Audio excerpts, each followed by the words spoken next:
Jornal ISTV Cidade, Uberaba.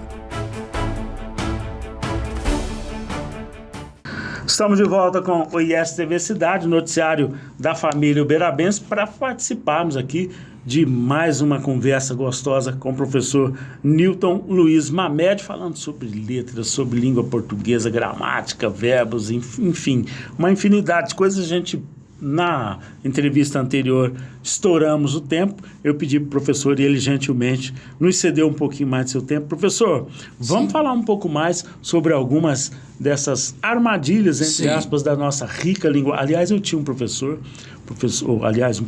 um editor de jornal, Mário Shimanovic, que era um profundo conhecedor da língua, naturalmente, trabalhou na Veja, Estadão, enfim. Ele dizia o seguinte: a língua portuguesa é maravilhosa, você só tem que conhecê-la bem. E como é que a gente conhece? Lendo. Eu falei no início, Você falou lendo, no início. Ler bastante. Isso.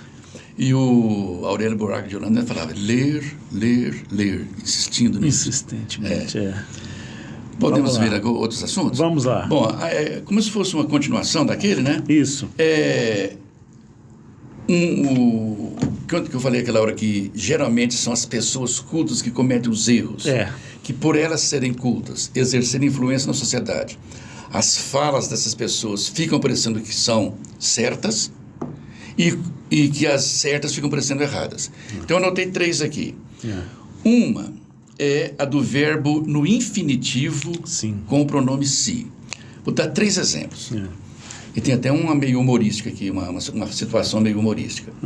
As pessoas se habituaram a colocar o verbo no infinitivo com o pronome si. Por exemplo, Uberaba é uma cidade boa para se viver. Não há necessidade desse si.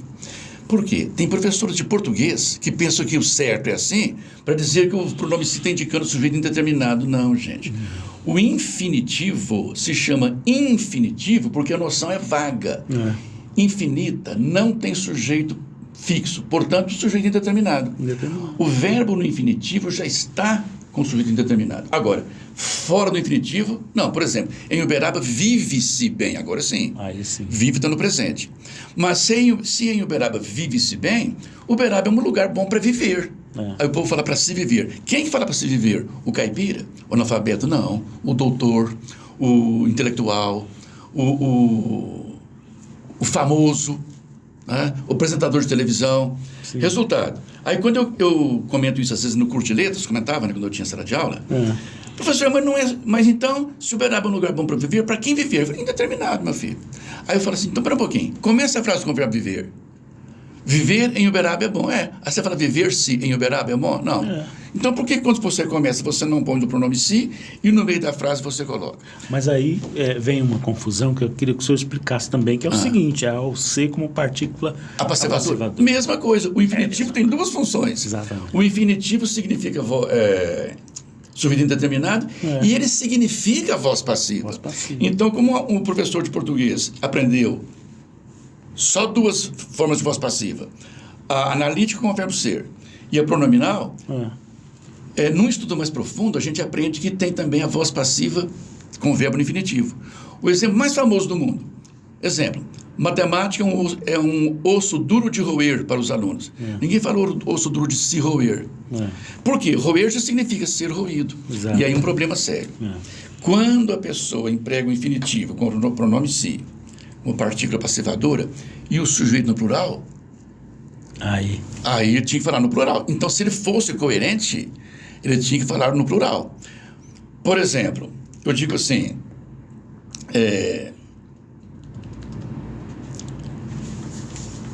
cumpriram-se os planos.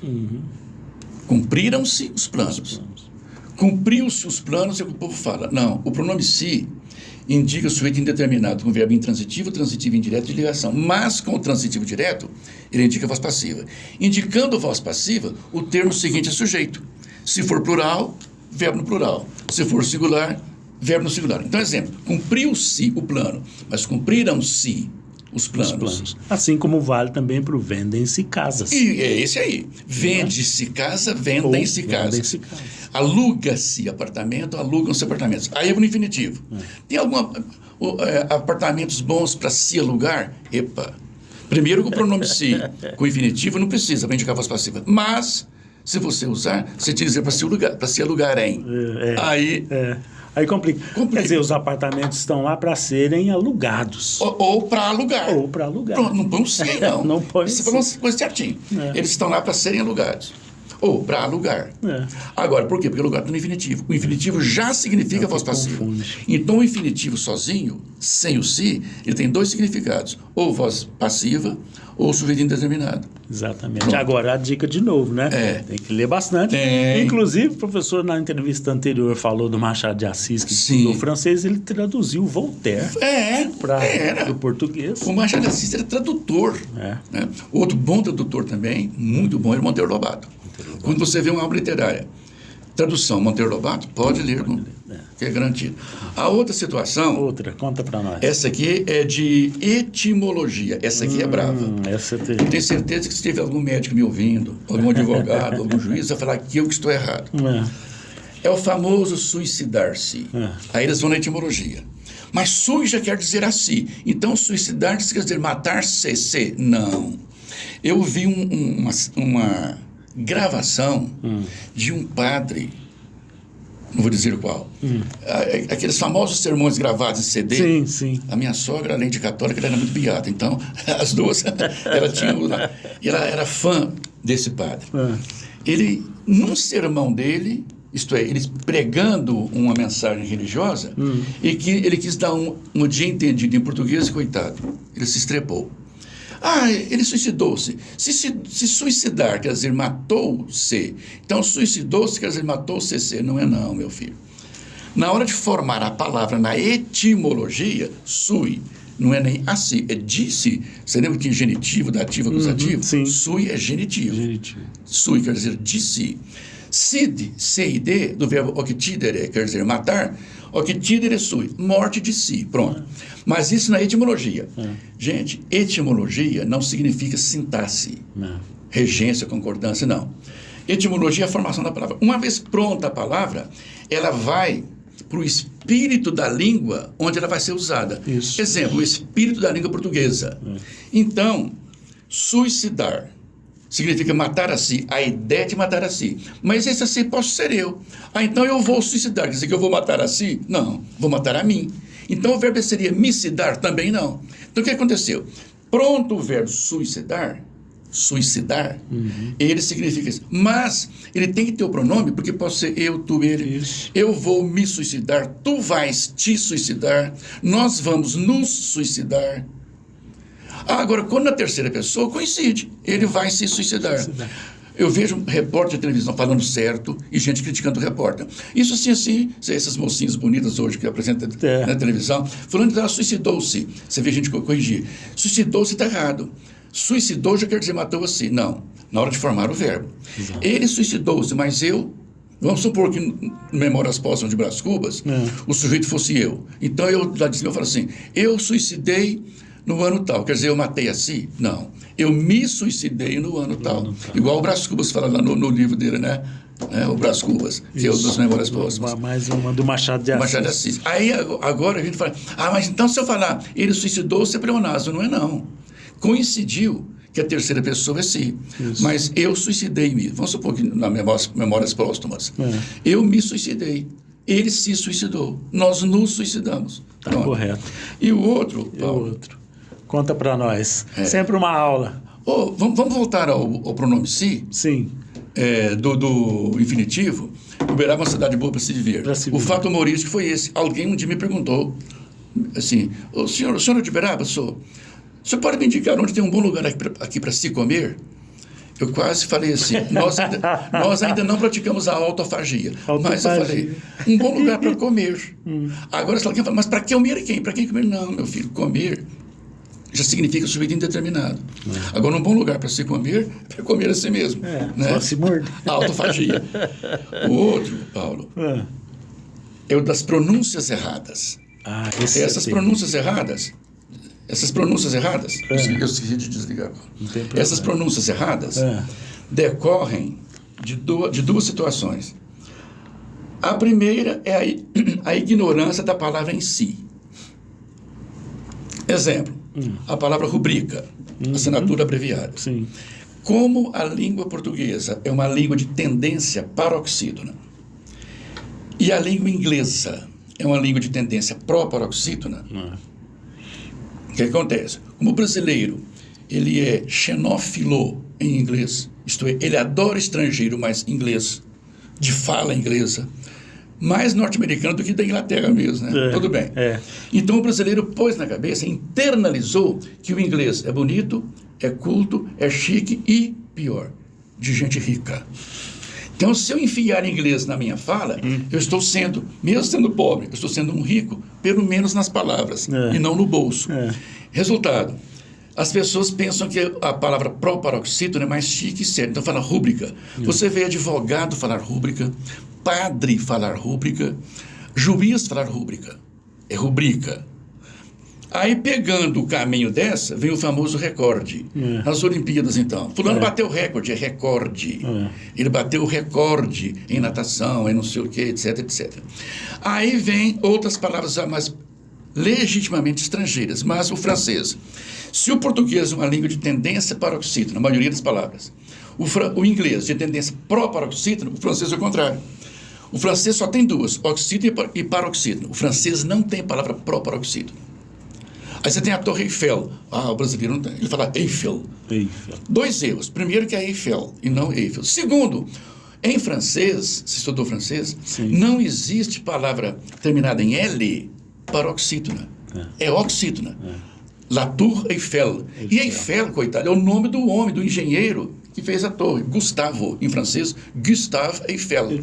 Pronto. Aí vem lá o Alfred Nobel, da Noruega, da Suécia, Nobel. O brasileiro fala Nobel. Uma vez num programa de televisão, eu esqueci quem que era a apresentadora. Eu sei que na hora que ela estava apresentando, o prêmio Nobel, ela virou e falou assim, para os bastidores, Nobel ou Nobel? Alguém gritou de lá, Nobel. Ela, então tá vendo, gente? Então é Nobel. Você ensinou errado. Porque aquele que ensinou, ele não aprendeu certo. Ele foi pela intuição dele, pelo que ele achou mais bonito. Então é prêmio Nobel, a Torre Eiffel, recorde e não recorde, rubrica e não rúbrica. E agora, dentro do inglesamento, eu vou encerrar o inglesamento. Isso é o que eu ia falar para o senhor. Cai também nessa questão do inglesamento, né? Porque a gente acaba sendo influenciado pela mídia. Pela mídia. A mídia é a principal divulgadora disso e influenciadora. Porque na mídia você tem, além do apresentador de rádio ou de televisão, você tem as pessoas que vão lá. Atores de televisão, como é que fala? Entrevistados, como eu estou sendo entrevistado aqui agora, e vários outros. Então, isso aí exerce influência na sociedade. Vou dar um exemplo muito humorístico, coitado. Vamos lá. E são pessoas de boa aparência. Aconteceu um acidente terrível lá na cidade de Vinhedo, um avião da Passaredo, que caiu. Atualmente, isso desde décadas, mais de 5 décadas, que as palavras grandes são reduzidas. A fotografia, a foto. A motocicleta, a moto. E tem duas que você acha que você vai achar graça. O pneumático do carro, pneu. Ninguém mais fala pneumático. Ninguém mais. A outra, já falei motocicleta, moto, fotografia, foto. O que mais? Pneumático, pneu. E outras mais por aí. Vão se encurtar. E de televisão. A Bandeirantes, a Band. Band. Muito grande, Bandeirantes, Band. Passaredo. Eles pegaram Voi, Paz, de Passaredo. Exato. Aí a pessoa... Aqui o acidente da Voi, PES. De onde que vem esse PES?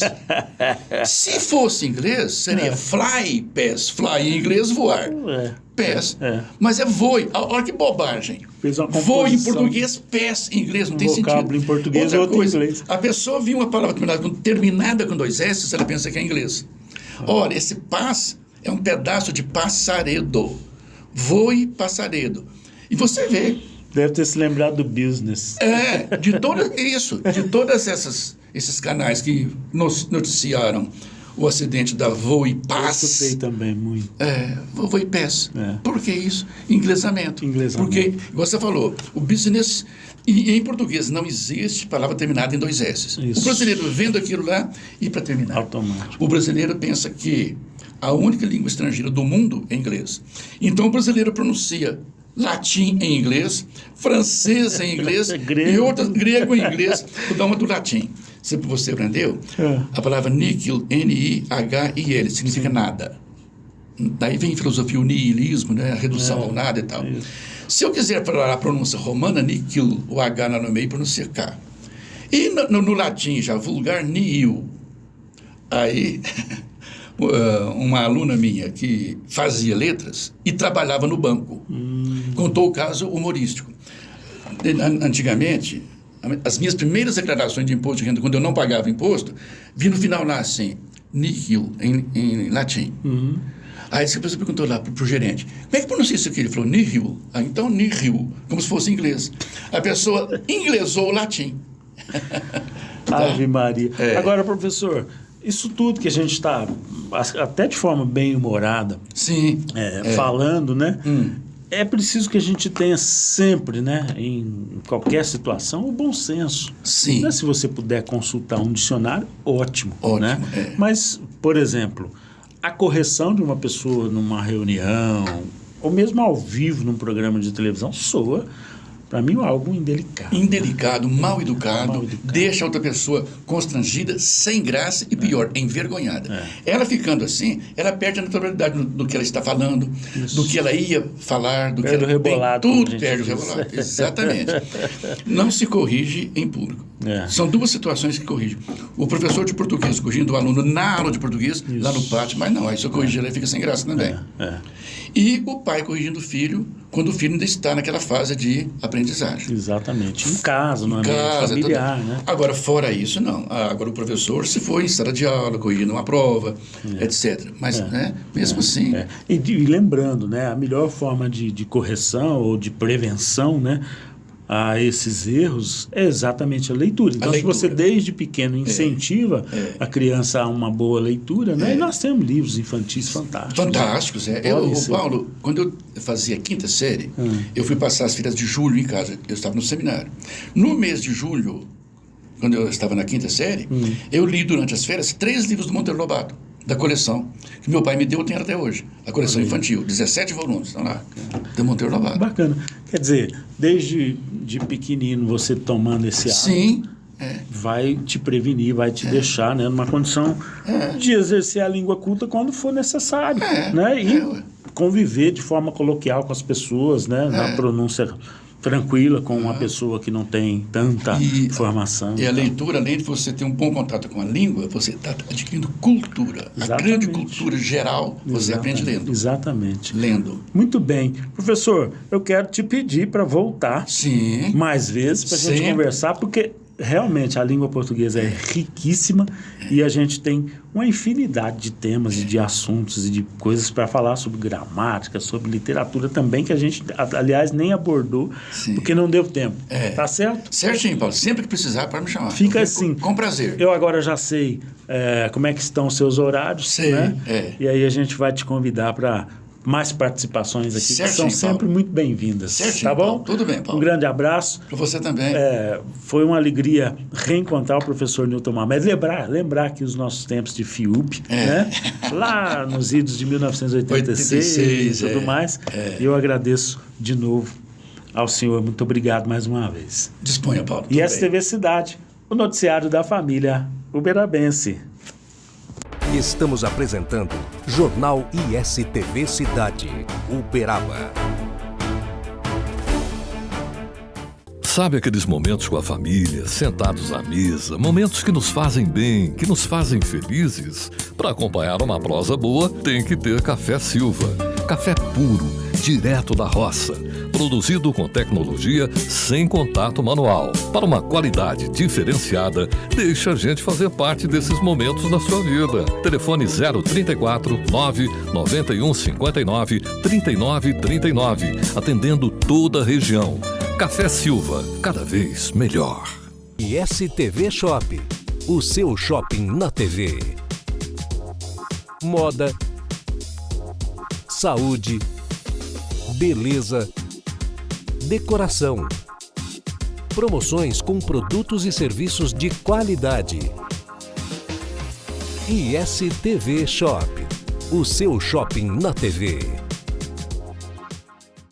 Café Silva, além do sabor, da qualidade, do aroma, agora vem com uma super novidade, o filtro reutilizável. Você economiza mais e o meio ambiente agradece. Café Silva, cada vez melhor. Voltamos a apresentar Jornal ISTV Cidade, Uberaba.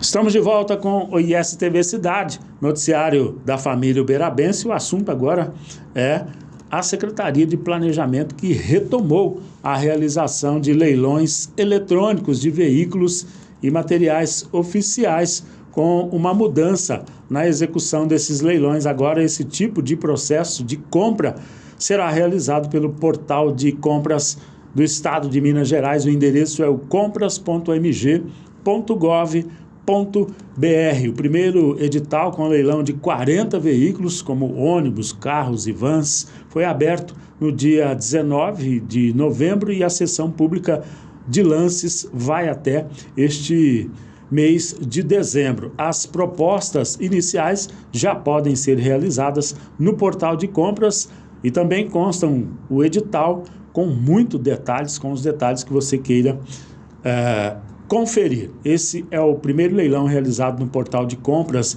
e garante o cumprimento da nova lei de licitações e contratos, a Lei Federal 14.133 de 2021, que estabelece normas gerais de licitação e contratação para administrações públicas diretas, autarquias e fundacionais. Repetindo então o site para você ficar aí atento e em dia com os leilões realizados pelo Estado, compras.mg.gov.br. Assunto agora no ISTV Cidade é o asfalto borracha. Já ouviu falar dele? Ele é chamado também asfalto ecológico. O governo de Minas aumentou em mais de 2.400% o uso do chamado asfalto borracha em obras rodoviárias nos últimos 5 anos, de acordo com dados da empresa que fornece o material ao Departamento de Estradas de Rodagem do Estado de Minas Gerais, o DRMG. O volume utilizado do material, considerado ecologicamente correto, saltou de 1.107 toneladas em 2020 para 40.115 toneladas no ano de 2024. Ainda segundo as informações da fornecedora, o DRMG é o órgão público que mais utiliza o chamado asfalto borracha no Brasil, com um resultado acumulado de 80 mil toneladas no período citado. O uso desse mecanismo levou à retirada de 1.600.000 pneus do meio ambiente aqui em Minas Gerais, além de promover o reaproveitamento de resíduos e diminuir o impacto ambiental. O emprego do asfalto borracha ajuda, na forma indireta, a evitar a emissão de carbono, o que corresponde a mais de 40 mil árvores que deixaram de ser cortadas, de acordo com as informações. Com a reutilização dos pneus descartados, também evita-se a proliferação dos criadouros do mosquito da dengue, sempre é bom lembrar. Além disso, nós estamos, na semana passada tivemos aqui várias reportagens no ISTV, inclusive falando a respeito da Conferência do Meio Ambiente e também do encontro de catadores de materiais recicláveis que nós tivemos aqui falando sobre esse assunto também. Ou seja, a preocupação ambiental sempre constante é uma tônica aqui no ISTV Cidade também, por isso a conscientização de todos para que nós cada vez possamos mais tirar dos lixões esses materiais que podem ser reciclados. E com isso, nós chegamos ao fim de mais esta edição do ISTV Cidade, o noticiário da família uberabense. Jornal ISTV Cidade. Notícias exclusivas de Uberaba, todos os dias, aqui na ISTV, ao meio-dia e às 8:30 da noite. Uberaba, terra de gigantes, a cidade dos dinossauros, de Chico Xavier e do Gado Zebu, integra a programação da ISTV. Vamos mostrar Uberaba e todo o seu potencial de turismo, desenvolvimento econômico, polo de excelência em saúde, educação e muito mais. A população de Uberaba agora junta-se à rede ISTV, com mais de 150 milhões de telespectadores em todo o Brasil. Através das antenas parabólicas, TV digital via satélite, TVs conectadas e TV a cabo. Segunda a sexta-feira, ao meio-dia e às 8h30 da noite. ISTV Cidade, o noticiário da família uberabense.